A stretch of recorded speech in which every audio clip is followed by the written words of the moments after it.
Possible to tune 92.4 megahertz.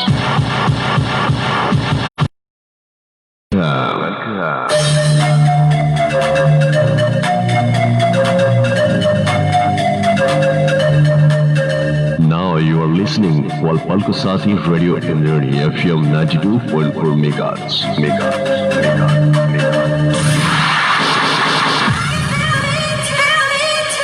Always with you.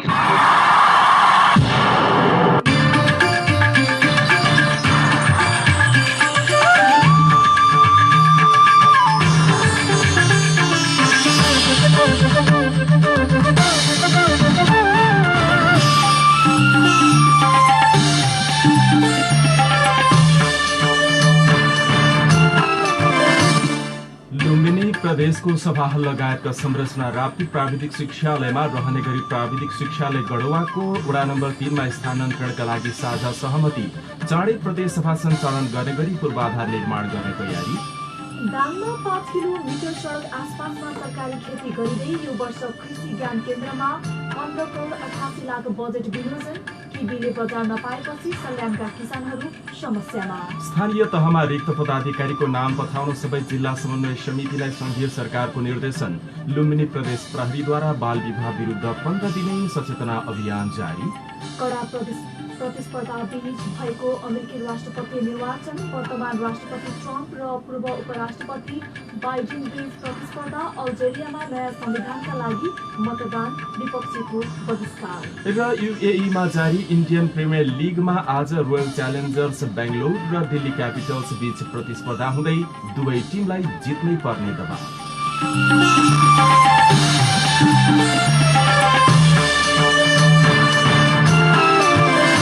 नमस्कार, इन्द्रेणी समाचारमा सहकर्मी कल्पनासँगै म छविको तपाईलाई हार्दिक स्वागत छ। इन्द्रेणी समाचार इन्द्रेणी एफएम को स्टुडियो 92.4 मेगाहर्जबाट अहिले प्रसारण भइरहेको छ। तपाईं हामीलाई इन्द्रेणी एफएम 92.4 मेगाहर्ज, इन्टरनेटमा indreneyfm.com.mp र मोबाइल एप्लिकेसनबाट संसारभरिको साथ सुनिरहनु भएको छ। यस्तै सामाजिक सञ्जालबाट पनि एकैसाथ हामीलाई सुन्न सक्नुहुन्छ। दाङ देउखुरीको गढवामा रहेको रेडियो साझा आवाज 88.3 मेगाहर्जबाट पनि प्रत्यक्ष सुनिरहँदा अहिलेसम्मको समाचारको सिलसिला प्रारम्भ गरौं। अब मुख्य प्रसंगबाट। इन्द्रेणी समाचारमा प्रमुख समाचार विस्तार गर्नुभन्दा पहिले आगामी 14औं महाधिवेशनको तयारी र समसामयिक राजनीतिक विषयमा छलफल गर्न नेपाली कांग्रेस पदाधिकारी बैठक जारी रहेको सम्बन्धी विशेष समाचार। आगामी 14औं महाधिवेशनको तयारी र समसामयिक राजनीतिक विषयमा छलफल गर्न नेपाली कांग्रेस पदाधिकारी बैठक जारी छ। पार्टी केन्द्रीय कार्यालय सानेपामा जारी बैठकमा पार्टीका पदाधिकारी, पूर्व पदाधिकारीका साथै केन्द्रीय सदस्य समेत सहभागी हुनुभएको छ। बैठकमा पार्टी सभापति शेरबहादुर देउवा, वरिष्ठ नेता रामचन्द्र पौडेल, उपसभापति द्वय विमलेन्द्र निधि, विजय कुमार गक्षेदार, महामन्त्री द्वय डाक्टर शशाङ्क कोइराला र पूर्ण बहादुर खड्का, कोषाध्यक्ष सीता देवी यादव, सहमहामन्त्री डाक्टर प्रकाश शरण महत, केन्द्रीय सदस्यहरू Gopal Man Shrestha, Krishna Prasad Sitaula, Prakash Mansingh, NP Saud, Arjun Narsingh KC, doctor Minendra Rijal, Anand Prasad Dhungana, Gyanendra Bahadur Karki, doctor Ramsharan Mahat, Bal Bahadur KC, Ramesh Lekhak, doctor Chandra Bhandari, Gagan Thapa लगायत नेता सहभागी बन्नु भएको छ। बैठकमा गत असोज 12 गते पार्टीका वरिष्ठ नेता पौडेल समूहले पार्टी विधान सम्मत सञ्चालन गरी 14औं महाधिवेशन स्वच्छ निष्पक्ष गर्ने वातावरण सिर्जना गरियोस् भनी सभापति देउवालाई बुझाएको पत्रका बारेमा समेत अहिले छलफल केन्द्रित बनेको छ। पार्टीको आगामी 14औं महाधिवेशनको तयारी सन्दर्भमा छलफल गर्न केन्द्रीय कार्य समितिको बैठक कार्तिक 21 गतेका लागि डाकिएको छ। कांग्रेसले पार्टीको 14औं महाधिवेशन आगामी फागुन 7 देखि 10 गतेसम्म निर्धारण गरेर सोही अनुसार महाधिवेशन तालिका सार्वजनिक गरे पनि कोरोना भाइरस संक्रमणका कारण महाधिवेशन तालिका प्रभावित भइसकेको छ।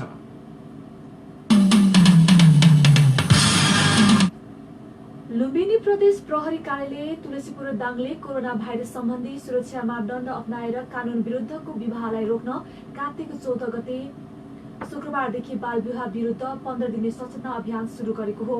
समाजमा बढ्दै गएको बाल विवाह रोक्नका लागि प्रदेशका 12वटै जिल्लाहरूमा प्रहरी अभियान शुरू गरेको छ।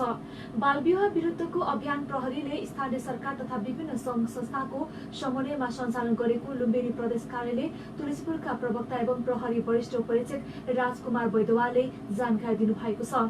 12वटै जिल्लामा लागू भएको कार्यक्रम अन्तर्गत प्रहरीले जिल्ला प्रहरी कार्यालय र इलाका प्रहरी कार्यालयले 5 5-5वटा कार्यक्रम वडा प्रहरी कार्यालयबाट 3वटा र प्रहरी चौकी मार्फत 2वटा कार्यक्रम गरी 15 दिनमा 1231वटा कार्यक्रमहरू सञ्चालन गरिने प्रवक्ता एवं प्रहरी वरिष्ठ उपरीक्षक वैद्यवालले जानकारी दिनुभएको छ। नागरिकलाई गैर कानूनी बालविवाह विरुद्ध जनचेतना अभिवृद्धि गर्ने र बालविवाह गराउनेलाई कानूनी कारबाही गर्ने उद्देश्यले कार्यक्रम गरेको उहाँले बताउनु भएको छ। उहाँका अनुसार गरिबी, छोराछोरीमा भएको विभेद, अभिभावकमा शिक्षा र चेतनाको कमी, यौन तथा प्रजनन स्वास्थ्य बारे जानकारी नहुनु, माया प्रेम, बेरोजगारसँगै पछिल्लो समय सामाजिक सञ्जालका कारण समेत बाल विवाह हुने गरेको प्रहरीले बताएको छ। बाल विवाहका कारण शारीरिक र मानसिक समस्या, घरेलु हिंसामा वृद्धि हुने, विवाहपछि पढाइ बिग्रिनेसँगै पारिवारिक, सामाजिक र आर्थिक रूपमा असर पर्ने देखिएको उहाँले बताउनु भएको छ। प्रहरी तथ्याङ्क अनुसार लुम्बिनी प्रदेशमा बाल विवाह हुनेमा दाङ दोस्रो स्थानमा रहेको छ। प्रदेश प्रहरी कार्यालयको बितेको 3 वर्षको अवधिमा प्रदेशका 12 जिल्लामध्ये प्युठानमा सबैभन्दा धेरै 19वटा बाल विवाहका घटना भएका छन्। त्यसैगरी दाङमा 13वटा, बाँकेमा 8, अर्घाखाँचीमा 3, गुल्मीमा 2 र कपिलवस्तु, रुकुम, पूर्व र रूपेन्देहीमा 1-1वटा बाल विवाह भएको प्रहरीको तथ्याङ्कमा उल्लेख गरेको छ।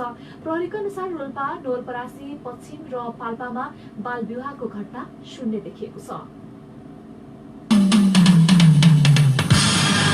प्रदेश सरकार स्थापना भएको लामो समयपछि 5 नम्बर प्रदेशको थाई राजधानी र त्यसको नाम टुङ्गो लागिसकेपछि त्यहाँ अब नयाँ बन्ने संरचना कस्तो हुने व्यग्र प्रतीक्षाका बीच लुम्बिनी प्रदेशको थाई राजधानी बालुवाङ क्षेत्र निर्धारण गरिसकेपछि त्यहाँ बस्ने हिउँदे अधिवेशनको पहिलो बैठक कसरी सुचारू गर्ने भन्ने विषयमा बृहत गृह कार्य जारी रहेको छ।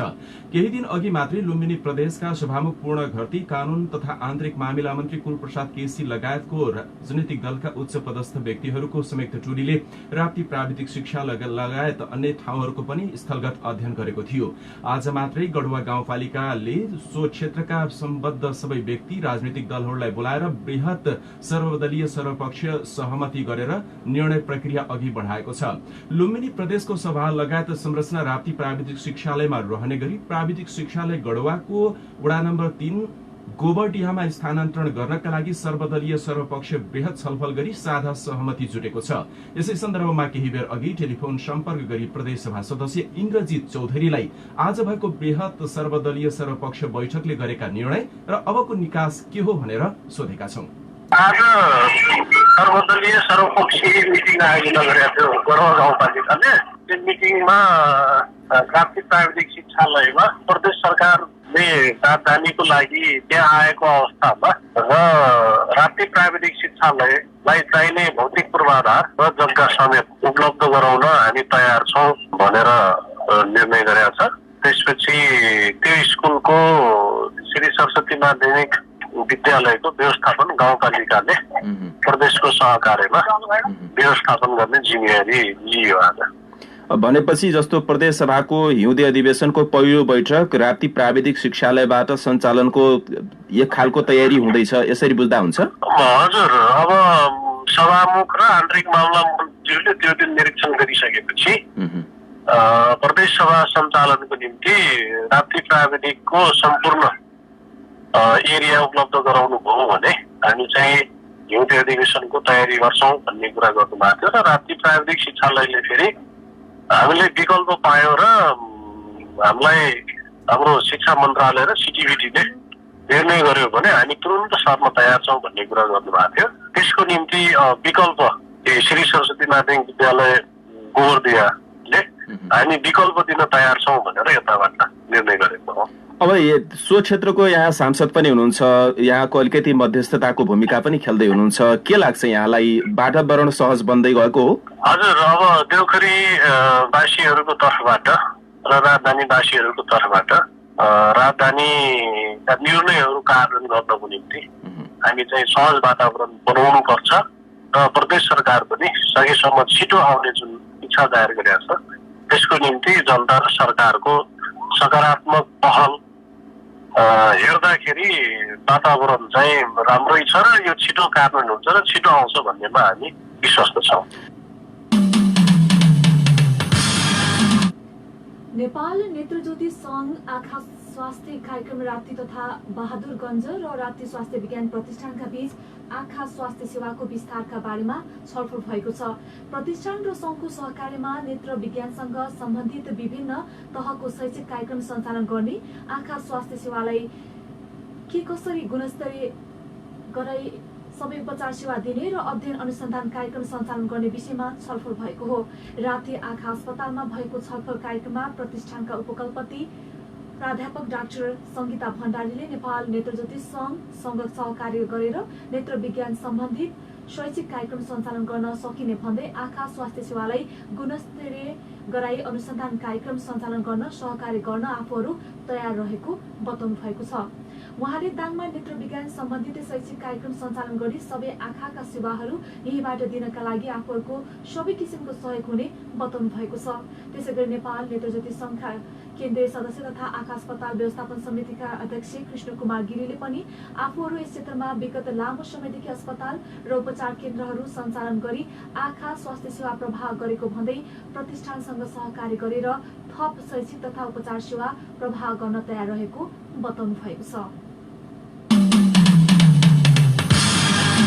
यस वर्ष अभियानमुखी मिशन कार्यक्रम अन्तर्गत रोड करिडोर लक्षित कार्यक्रम गर्दै सड़क आसपासको जमिनमा तरकारी खेती गर्ने तयारी भएको छ। रोड करिडोर लक्षित मिशन कार्यक्रम कृषि ज्ञान केन्द्र दाङले सञ्चालन गर्न लागेको जनाएको छ। केन्द्रका प्रमुख सन्देश धितालका अनुसार चालू आर्थिक वर्ष 77-78 मा रोड करिडोर लक्षित मिशन तरकारी, आलु मिशन कार्यक्रम, लसुन प्याज मिशन कार्यक्रम, मकै मिशन कार्यक्रम सञ्चालन हुन लागेको छ। अधिकांश कार्यक्रमहरू जिल्लाभर सञ्चालन हुनेछन् भने केही कार्यक्रम सीमित क्षेत्र र लक्षित वर्गका लागि मात्रै सञ्चालन गर्ने तयारी भएको उहाँले बताउनु भएको छ। रोड करिडोर मिशन कार्यक्रममा घोराई होलेरी जाने मार्गको आसपासको क्षेत्रको 5 किलोमिटर सडकसम्म मात्रै तरकारी खेती प्रवर्धन गरिने भएको छ। कृषि ज्ञान केन्द्र घोराईका अनुसार चालू आर्थिक वर्षका लागि झण्डै 16 करोड़ बजेट समेत त्यसका लागि विनियोजन भएको छ। उहाँले दिनुभएको जानकारी अनुसार यो वर्ष केन्द्रमा 15 करोड़ 88 लाख रुपैयाँ बजेट विनियोजन भएको छ।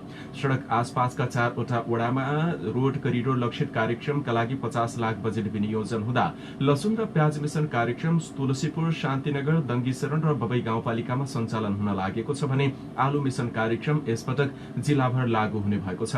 मकै मिशन कार्यक्रमका लागि क्षेत्र तोक्न अझै बाँकी रहेको उहाँले बताउनुभयो। विगत 2 वर्षदेखि सञ्चालन हुँदै आएको स्मार्ट कृषि गाउँ कार्यक्रम पनि रहेको छ। यसपटक 2 वटा स्मार्ट कृषि गाउँ कार्यक्रम थप्ने योजना रहेको पनि उहाँले जानकारी दिनुभएको छ। उहाँका अनुसार यो वर्ष कृषि तथा पशुपक्षी क्षेत्र, स्रोत तथा प्रविधि सेवा टेवा विस्तार कार्यक्रम समेत रहेको बताउनुभयो। किवीले बजार नपाएपछि सल्यानका किसानहरू समस्यामा परेका छन्। व्यवसाय किवी खेती गर्दै आइरहेका सल्यानका किसानहरूको किवी बिक्री नहुँदा बारीमै थन्किएका छन्। विश्वभर फैलेको कोरोना भाइरसका कारण व्यापारीहरू गाउँसम्म आउँदा आफूले लगाएको किवी बारीमै रहेको किसानहरूले बताइरहेका छन्। छत्रेश्वरी गाउँपालिका 2 बुरासेका झण्डै 2 दर्जन व्यवसाय किसानहरू समस्यामा परेका छन्। बुरासेमा मात्र झण्डै 50 लाख बढीको किवी बारीमै थन्किएको छ। 32 कोरेनी क्षेत्रफलमा किवी खेती गर्दै आएका बुरासेका तेज बहादुर योगी यो वर्ष किवी बिक्री नहुँदा निकै समस्या भएको बताउनु भएको छ। 32 रोपनी जमिनमा 650 बोट अहिले लट्टरमा फलेका भए पनि बजार नपाउँदा आफ्नो रोजीरोटी गुम्ने खतरा बढेको बताउनुहुन्छ। गत वर्ष 20 लाख आमदानी गरेका योगीले यो वर्ष भने 1 रुपियाँ पनि हात नपर्ने हो कि भन्दै चिन्ता व्यक्त गर्नुहुन्छ। 1-2 साता भित्रमा किवी बिक्री नभई दैनिक गुजारा चलाउन नै समस्या हुने अर्का किसान चित्रबहादुर केसी पनि उही कुरा बताउनुहुन्छ। 12 रोपनी क्षेत्रफलमा किवी खेती गरेका केसीले कोरोनाका कारण किवी बिक्री नभएपछि बजारीकरण गरी दिन कृषि विकास कार्यालय सल्यानलाई उहाँले आग्रह गर्नुभएको छ। प्रगतिशील साहित्य परिवार तुलसीपुर दाङको आयोजनामा दाङको सीमा क्षेत्र कोइलाबासमा साहित्यिक गोष्ठी सम्पन्न भएको छ। कुनै समय प्रवेशद्वार तथा सबैभन्दा ठूलो बजार र नाकाका रूपमा रहेको कोइलाबासमा उक्त परिवारले ऐतिहासिक रूपमा कविता गोष्ठी सम्पन्न गरेको जानकारी गराएको छ। जिल्लाको सबैभन्दा अग्लो तथा उत्तरी सीमा थरकोटबाट शुरू भएको साहित्यिक जागरण अभियान जिल्लाको दक्षिणी सीमा कोइलाबासमा सम्पन्न भएको हो। कार्यक्रमका प्रमुख अतिथिको आसनबाट बोल्दै हिरामणि दुखीले राप्तीको पुरानो बजार र एक समय देशकै दोस्रो ठूलो राजस्व संकलन हुने भन्सार अड्डा भएको कोइलाबास यतिखेर खण्डहरमा परिणत हुनुमा नेपालको राज्य व्यवस्था जिम्मेवार रहेको भन्दै अहिले बनेको रहेको 2 लेनको सडक बाटो 30-40 वर्ष अगाडि सम्पन्न भएको भई आज कोइलाबास खण्डहर र जंगलमा परिणत नहुने भन्दै अब त्यसलाई फेरि चलायमान बनाउन सबै लाग्नुपर्ने बताउनु भएको छ। कोइलाबासको महत्व दर्शाउँदै भारतको 10 गजा क्षेत्रमा रहेको कोइलाबासको एकातिर देशका लागि राजस्व संकलन गर्ने भूमिका खेलेको भए पनि अर्कातर्फ सीमा सुरक्षा कवचको रूपमा भूमिका खेलेको स्मरण गर्दै अब त्यसलाई फेरि चलायमान बनाउन सबै लाग्नुपर्ने औल्याइएको छ।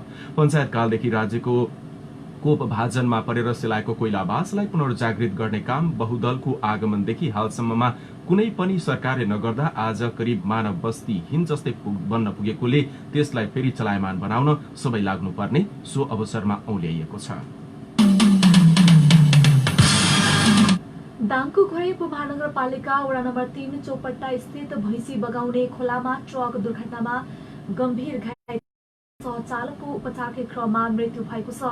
जिल्ला प्रहरी कार्यालय दाङका अनुसार ट्रक चालकको घटनास्थलमै मृत्यु भएको भने सहचालकको उपचारको क्रममा बुटोलमा निधन भएको जिल्ला प्रहरी कार्यालय दाङका प्रहरी प्रवक्ता एवं डीएसपी सुमित खड्काले जानकारी दिनुभएको छ।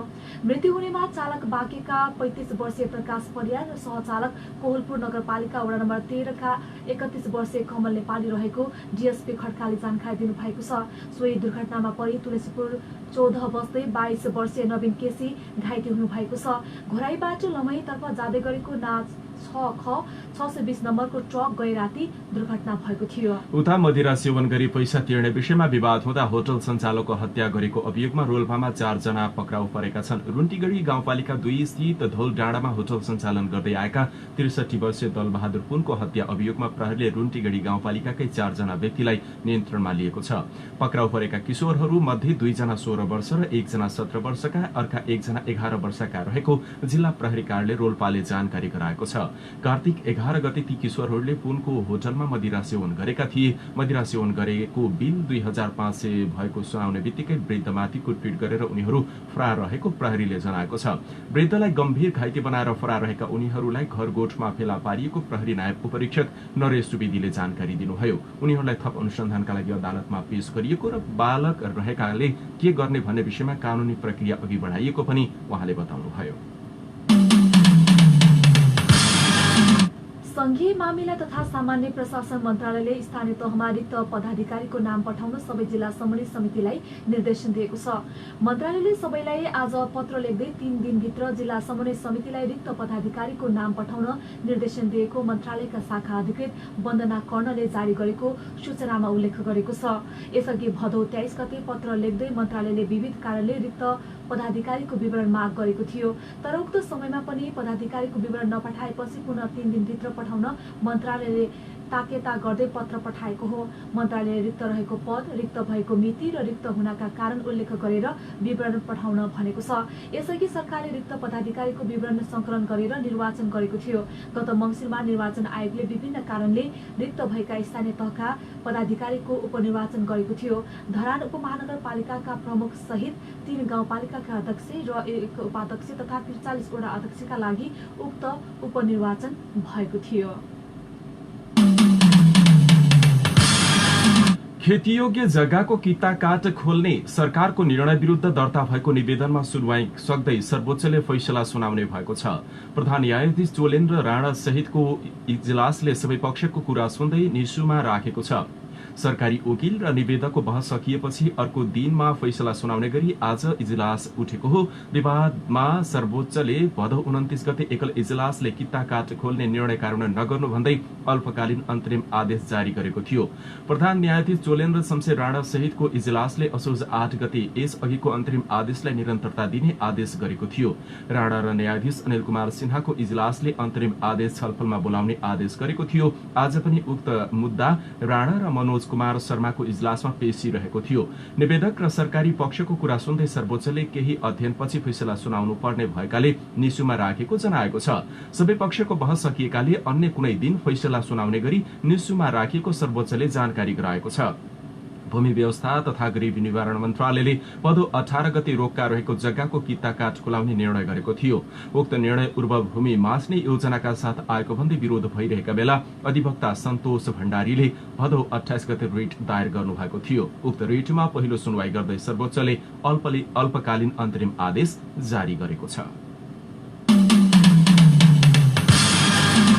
स्थानीय पूर्वाधार विकास साझेदारी कार्यक्रमलाई कोरोना भाइरस लगायतका संक्रामक रोग नियन्त्रणको पूर्वाधार निर्माण क्षेत्रमा पनि रकम खर्च गर्न मिल्ने गरी नियमावली परिमार्जन गरेको छ। मन्त्री परिषदको बैठकबाट असोज 22 गते स्वीकृत नियमावली राजपत्रमा प्रकाशित भएको छ।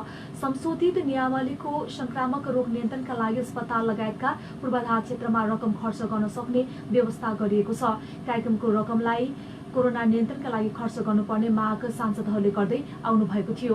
कतिपयले कार्यक्रम रद्द गर्नुपर्ने समेत माग गर्नुभएको थियो, तर सरकारले कार्यक्रमलाई निरन्तरता नै दिएर रकम खर्च गर्ने दायरा भने सांसदहरूको माग अनुसार फराकिलो बनाएको हो। नियमावलीको नियम 9 कमा कोभिड लगायतका संक्रामक रोगको पहिचान, नियन्त्रण र उपचारका लागि भौतिक पूर्वाधारको निर्माण, अस्पताल स्थापना, स्वास्थ्य सुविधा सम्बन्धी पूर्वाधारमा खर्च गर्न सकिने व्यवस्था गरेको छ। संशोधित नियमावलीको एकभन्दा बढी निर्वाचन क्षेत्र भएका जिल्लाका हकमा 10 लाखसम्मका 30 वटासम्म आयोजना छनौट गर्न सक्ने सुविधा दिएको छ। एक मात्र निर्वाचन क्षेत्र भएका जिल्लामा न्यूनतम 5 लाखसम्मका 40 वटासम्म योजना छनौट गर्न सक्ने विकल्प दिएको छ। एकभन्दा बढी निर्वाचन क्षेत्र हुने जिल्लाको हकमा पनि यसअघि योजना सम्पन्न गर्नका लागि मात्र 5 लाख रुपियाँसम्मको योजना छनौट हुन सक्ने व्यवस्था नियमावलीले गरेको छ। दाङमा सक्रिय कोरोना संक्रमितको संख्या 400 बढी छ। स्वास्थ्य कार्यालय दाङले दिएको जानकारी अनुसार जिल्लामा 447 जना सक्रिय संक्रमित छन्। सक्रिय संक्रमित मध्ये अहिले 394 जना होम आइसोलेसनमा रहेका छन् भने देउखुरीको कोरोना विशेष सेन्टरमा 16 जना, बेलझुण्डीको कोरोना विशेष अस्पतालमा 18 जना, बेरी अस्पताल नेपालगञ्जमा 8, नेपालगञ्ज मेडिकल कलेज शिक्षण अस्पताल कोहलपुरमा 6, बुटोलमा 4 जना रहेका स्वास्थ्य कार्यालय दाङका कोभिड-19 फोकल पर्सन कमल चन्दले जानकारी दिनुभयो। दाङमा अहिलेसम्म 2162 जनामा कोरोना संक्रमण पुष्टि भएको छ। ती मध्ये 1600 भन्दा बढी उपचार पश्चात निको भई डिस्चार्ज भइसकेका छन्। यसैबीच कोरोना विशेष अस्पताल बेलझुण्डीको आइसियुमा 4 जना संक्रमितको उपचार भइरहेको उहाँले बताउनु भएको छ। दाङमा अहिले संक्रमितको संख्या बढ़िरहँदा केही दिन यता पनि राप्ती स्वास्थ्य विज्ञान प्रतिष्ठानले कोरोनाको परीक्षण नगरेको पनि कोभिड-19 फोकल पर्सन चन्दले बताउनुभयो। संक्रमित व्यक्ति त्यहाँ फेरि भेटिएकाले अहिलेको अवस्थामा कोरोनाको रिपोर्ट नआएको उहाँले बताउनु भएको छ। यद्यपि आज बेलुकीसम्म केही रिपोर्ट आउन सक्ने उहाँले संकेत गर्नुभयो। यस्तै दाङको तुलसीपुरका एकजना कोरोना संक्रमित पुरुषको मृत्यु भएको छ। तुलसीपुर उपमहानगरपालिका वडा नम्बर 9 निवासी 48 वर्षीय पुरुषको कोरोनाका कारण बाँकेमा मृत्यु भएको हो। उहाँको नेपालगञ्ज स्थित भेरी अस्पतालमा हिजो राति 11:15 बजेतिर मृत्यु भएको बाँकेका जिल्ला फोकल पर्सन नरेश श्रेष्ठले जानकारी दिनुभएको छ। उहाँ कार्तिक 10 गते अस्पताल भर्ना हुनुभएको थियो। पीसीआर परीक्षण गर्दा 11 गते उहाँलाई संक्रमण पुष्टि भएको थियो। यो सहित बाँकेमा बाहिरी जिल्लाबाट उपचारका लागि लगिएका 21 र बाँके जिल्लाका 33 जना गरी कुल 54 जनाको मृत्यु भएको फोकल पर्सन श्रेष्ठले बताउनु भएको छ। उता बाँकेमा कोरोना संक्रमणका कारण एकजना जनप्रतिनिधिको मृत्यु भएको छ। नेपालगञ्ज उपमहानगरपालिका वडा नम्बर 2 की वडा सदस्य घरबारी टोल निवासी 67 वर्षीय शान्ति परियारको आज बिहान 10:30 बजेतिर फेरि अस्पताल नेपालगञ्जमा उपचारका क्रममा मृत्यु भएको हो। उहाँको कार्तिक 3 गते कोरोना संक्रमण पुष्टि भएको स्वास्थ्य कार्यालय बाँकेका कोरोना फोकल पर्सन नरेश श्रेष्ठले बताउनु भएको छ। श्वास प्रश्वासमा समस्या आएपछि कार्तिक 4 गते परियार अस्पताल भर्ना हुनुभएको थियो। यो सँगै बाँकेमा कोरोना संक्रमणका कारण 34 जनाको मृत्यु भएको छ। इन्द्रेणी समाचारमा अब केही अन्तर्राष्ट्रिय समाचार। अमेरिकामा बहुप्रतीक्षारत राष्ट्रपति निर्वाचन भोलि हुँदैछ। यसका लागि वर्तमान राष्ट्रपति डोनाल्ड ट्रम्प र पूर्व उपराष्ट्रपति जो बाइडेन बीच कडा प्रतिस्पर्धा हुने भएको छ। कोरोना महामारीका कारणले मानवीय क्षति अत्यधिक बेहोरेको अमेरिकाले आगामी दिनमा स्वास्थ्य, आर्थिक र सामाजिक रणनीति कसरी तय गर्छ भन्ने विषयले यो चुनाव झन महत्वपूर्ण भएको विश्लेषकको भनाइ छ। सन् 1918 मा देखा परेको स्पेनिश फ्लू पश्चात 100 वर्षमा आइलागेको कोरोना भाइरस र यसले पारेको गम्भीर असरलाई दीर्घकालीन रूपमा कसरी व्यवस्थापन गर्ने भन्ने विषय समेत यसै निर्वाचनसँग जोडिएर आएको छ। कुल 32 करोड़ नागरिक रहेको अमेरिकामा बालिग मताधिकारको संख्या 24 करोड़ छ। यसपटक अमेरिकामा करिब 15 करोड़ मतदाताले मतदान गर्ने अनुमान गरिएको छ। यो कुल मतदाता संख्याको 62% हो। भोलि हुने निर्वाचनमा रिपब्लिकन र डेमोक्रेट पार्टीको क्रम वर्चस्व रहेको सिनेट र कंग्रेसको कोर्स पनि परिवर्तन हुने अपेक्षा गरिएको छ। 100 सीटको सिनेटमा अहिले रिपब्लिकनको 53 सीट र डेमोक्रेटको 47 सीट छ। उता तल्लो सदन रहेको चिनिने कंग्रेसमा भने 435 सीटमा डेमोक्रेटको 232 सीट सहित वर्चस्व रहेको छ। यसपटक सिनेटको 33 सीट र कंग्रेसको 435 सीट रहेको निर्वाचन हुँदैछ। अल्जेरियामा संशोधित संविधानलाई स्वीकृत गर्ने वा नगर्ने भन्ने विषयमा जनमत संग्रह सम्पन्न भएको छ, तर संविधान संशोधन सम्बन्धी प्रस्तावले जनचाहनालाई सम्बोधन गर्न असफल रहेको भन्दै विपक्षीले बहिष्कार गरेका छन्। संविधान संशोधन पक्षधरहरूले राष्ट्रपतिको कार्यकाल सीमित गर्ने, नयाँ स्वतन्त्रताहरू प्रदान गर्ने तथा लोकतन्त्र पक्षधरहरूका मागलाई सम्बोधन गर्ने विश्वास लिएका छन्। चुनावमा निकै सानो संख्यामा मानिसले मतदान गरेका छन्। विपक्षीहरूले संविधान संशोधनका सन्दर्भमा प्रचार प्रसार गर्ने, टेलिभिजन वा रेडियोमा बहस गर्न नदिएको तथा सभास्थलहरूमा मानिसलाई जमघट हुन नदिएको आरोप लगाएका छन्। जनमत समग्रको नतिजा आज घोषणा गरिनेछ। निर्वाचन आयोगका अनुसार यस जनमत संग्रहमा कुल मतदाता मध्ये 23.7% मात्र मतदान गरेका थिए। आयोगका अध्यक्ष मोहम्मद चार्फीले कोरोना भाइरसको त्रासका कारण पनि मतदान कम भएको बताउनु भएको छ। जनमत संग्रहलाई वैधानिक ठहर्याउन यति मतदान हुनुपर्छ भन्ने कुनै बाध्यकारी व्यवस्था अल्जेरियामा छैन।